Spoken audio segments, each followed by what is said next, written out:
प्रश्न उठने शुरू हो गए हैं।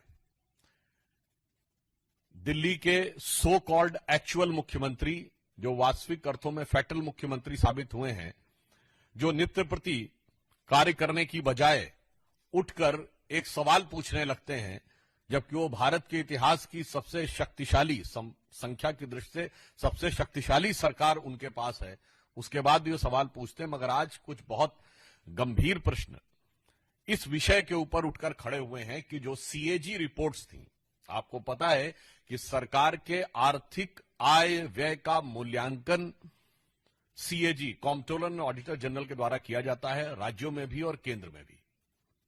मगर यह एक बड़ी विचित्र बात है कि स्वघोषित कट्टर ईमानदार एक संवैधानिक व्यवस्था के द्वारा अपने सरकार के कार्यों की आर्थिक समीक्षा को न सिर्फ होने देते, नहीं देते, नकारते हैं और सदन के पटल पर रखना नहीं चाहते हैं।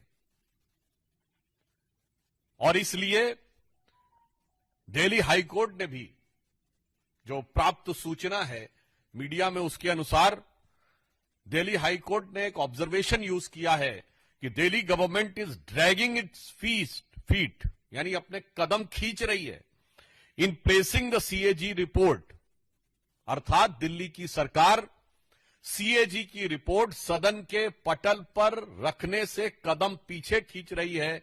यह दुर्भाग्यपूर्ण है। The exact word is the Delhi government is dragging its feet in placing the CAG report is unfortunate. तो मुझे लगता है कि अब यह बात और भी स्पष्ट हो जाती है कि दुर्भाग्यपूर्ण स्थिति सिर्फ विकास कार्यों में नहीं दिख रही है। दुर्भाग्यपूर्ण स्थिति सिर्फ पर्यावरण में, सड़कों पे, जल भराव में और सरकारी व्यवस्थाओं में ही नहीं दिख रही है, संवैधानिक व्यवस्था में भी अब यह दुर्भाग्यपूर्ण स्थिति दिखने लगी है।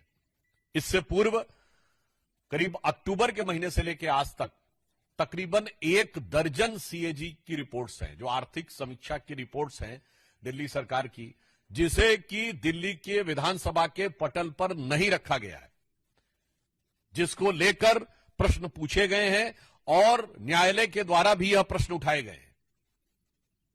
और बहुत मजेदार बात यह है कि स्वघोषित कट्टर ईमानदार के द्वारा संचालित सरकार में दिल्ली के विधानसभा सेक्रेटेरिएट ने 11 जनवरी को, इसी 11 जनवरी 2025 को यह कहा है, there is no use of tabling the reports, यानी कोई आवश्यकता नहीं है रिपोर्ट्स को टेबल करने की।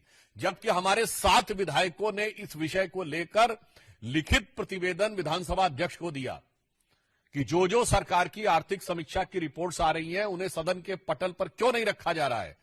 मगर मैंने कहा ना, स्वघोषित कट्टर ईमानदार अपनी सरकार की आय व्यय का लेखा रखने को आवश्यक नहीं मानते, जबकि न्यायालय उसको दुर्भाग्यपूर्ण मान रहा है।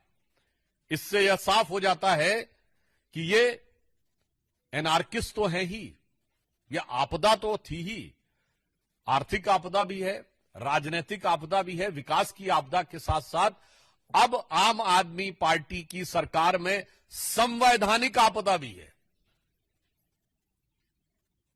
Their anarchist character is now pervading in the constitutional institution and constitutional procedures which are very much required for proper functioning of a government.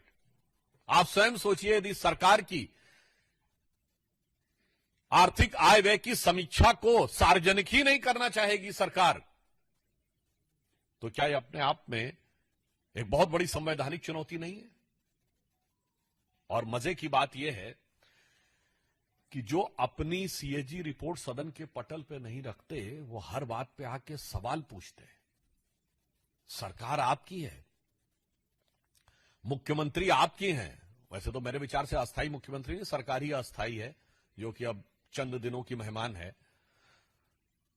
परंतु उसके बाद आप आकर सवाल नहीं पूछते, सवाल ही पूछते रहते हैं, जवाब नहीं देते। चलिए, राजनीतिक जवाब मत दीजिए, वो तो आपकी स्टाइल ऑफ फितरत समझते हैं कि आकर अनेक प्रकार के अनर्गल आरोप और आक्षेप लगाना आम आदमी पार्टी की फितरत है। परंतु मैं आपसे कहना चाहता हूं, जो आपकी संवैधानिक अपरिहार्यता है, जो आपका संवैधानिक कर्तव्य है, उसका आप जवाब देने से कब तक बचने का प्रयास करते रहेंगे, यह मैं केजरीवाल जी से पूछना चाहता हूं।